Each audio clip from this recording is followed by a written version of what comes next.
Daniel Padilla, Kayla Estrada hindi raw bagay, nagkakaligawan na nga ba? Tara at pag-usapan natin yan. Pero bago ang lahat, kung di ka pa nakasubscribe sa ating channel ay huwag kalimutan mag-subscribe para lagi kang updated sa latest chika. True nga ba ang nakarating sa aming chika na nililigawan daw ni Daniel Padilla ang co-star niya sa hit action drama series na Incognito?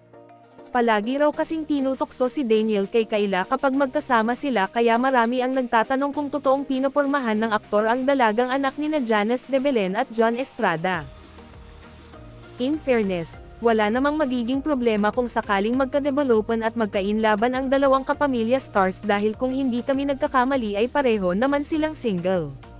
Isa ang chikang ito sa napag-usapan sa latest episode ng Showbiz Updates YouTube channel ni OG Diaz, kung saan nabanggit ng content creator na may nagtanong daw kay Kayla kung totoong pinopormahan siya ni Daniel.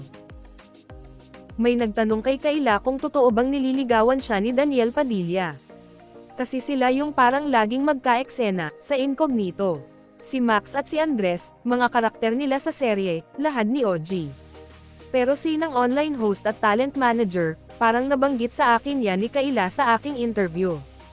Hindi niya type kapag taga-showbiz na katulad din niya. Gusto niya non-showbiz. Ngunit agad namang nilinaw ni Mama Uggs na hindi niya sinasabing wala ng pag-asa si Daniel kay Kayla dahil tanging ang aktres lamang ang makakasagot niyan. In fairness, hindi naman natin kontrolado ang isip at puso ni Kayla, kaya pwede pa rin siyang ma-inlove kay DJ kung totoong ang nililigawan siya ng ex-boyfriend ni Catherine Bernardo. Pwede naman, pero para talaga silang mag-ate pag watch ako Incognito. But who are we to judge? Anong masasabi nyo sa ating chismis ngayon? Mag-comment na at subscribe para updated ka sa latest chika na gaya nito. Maraming salamat po.